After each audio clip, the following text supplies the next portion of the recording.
unidentified object suddenly landed on Earth. As the smoke cleared, a female astronaut emerged, her entire body trembling. She took deep breaths of the long-lost air, feeling as if she were in a dream. The sight of the scenery outside the window was too much to contain her joy, and she burst into tears of happiness. She unfastened her safety harness,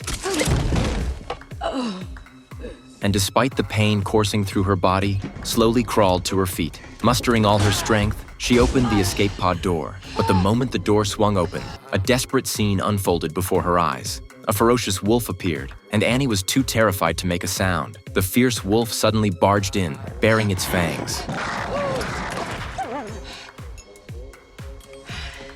Fortunately, the ground troops arrived just in time. It turned out that the special forces had shot at the wolf, driving it away. Annie was finally reunited with her long-awaited daughter and husband. Having narrowly escaped death, she finally achieved her dream of a family reunion. However, as the woman boarded the plane, Annie uttered a sentence in a language not of Earth. Her daughter quickly glanced at her father beside her, a sense of foreboding welling up inside. The daughter looked at her mother but felt no warmth or familiarity. This made her doubt whether the mother they had just rescued was truly her own. She looks like she's dead.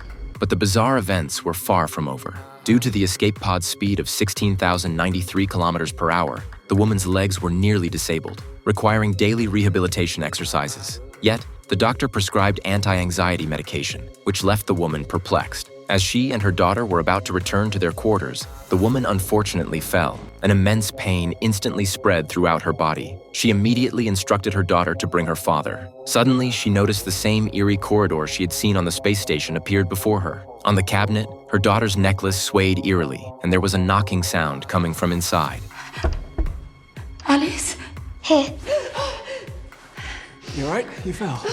She wondered if her mind was playing tricks on her. The next day, at a press conference, reporters relentlessly pursued questions about the space accident, asking what exactly had damaged the space station. Annie promptly replied that it was a female corpse and showed them the diagram she had drawn while on the space station. However, Amy immediately interrupted her, stating that a corpse could not have been preserved intact in space for over 30 years. The woman was suddenly at a loss for words, though she firmly believed what she saw was indeed a corpse. To her surprise, they promptly produced a photograph, claiming it was a space garbage bag and that there were over 300 such bags. Amy then concluded the hearing and told the woman to go home and think carefully before answering further questions. As she left, Amy gave Annie a meaningful look,